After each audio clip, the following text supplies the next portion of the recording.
अस्सलाम वालेकुम। वालेकुम अस्सलाम वरहमतुल्लाहि वबरकातुह।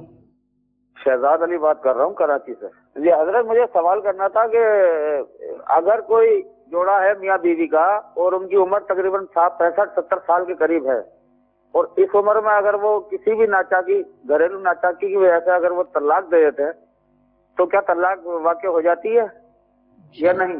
मियाँ बीवी का जो दरमियान निकाह कायम होता है, ये शरीयत के अहकाम के मुताबिक एक रिश्ता है। जब तक निकाह कायम है वो मियाँ बीवी हैं, और निकाह ही की वजह से वो मियाँ बीवी कहलाते हैं। चाहे वो 100 साल के हो जाएं या इससे ज़्यादा उम्र के हो जाएं, तो उनको मियाँ बीवी तभी कहेंगे कि जब उनका आपस में निकाह कायम होगा। और निकाह को ख़त्म करने वाली चीज़ है तलाक।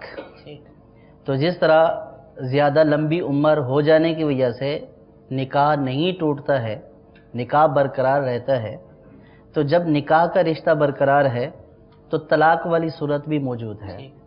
तो अब इस सूरत में चाहे मियाँ बीवी दोनों की उम्र या किसी की भी उम्र 60-70 या इससे ऊपर की भी हो जाए, भले वो 200 साल के हो जाए, तब भी अगर वो तलाक देंगे, एक शौहर बीवी को तलाक देगा तो तलाक वाक़ई हो जाएगी। तलाक का ताल्लुक एज से नहीं है, तलाक का ताल्लुक निकाह के रिश्ते के कायम होने के साथ है।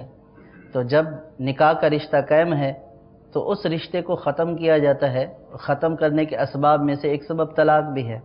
तो अगर तलाक देंगे तो तलाक हो जाएगी। ये तसव्वुर कर लेना कि ये इतना पक्का रिश्ता है, तो वो पक्का रिश्ता भी निकाह की वजह से है और तलाक भी अल्लाह ताला के हुक्म की वजह से है। तो जिस तरह यूँ समझें कि इजाब व कबूल से निकाह कायम हो जाता है, तो इसी तरह तलाक के अल्फाज से निकाह ख़त्म भी हो जाता है।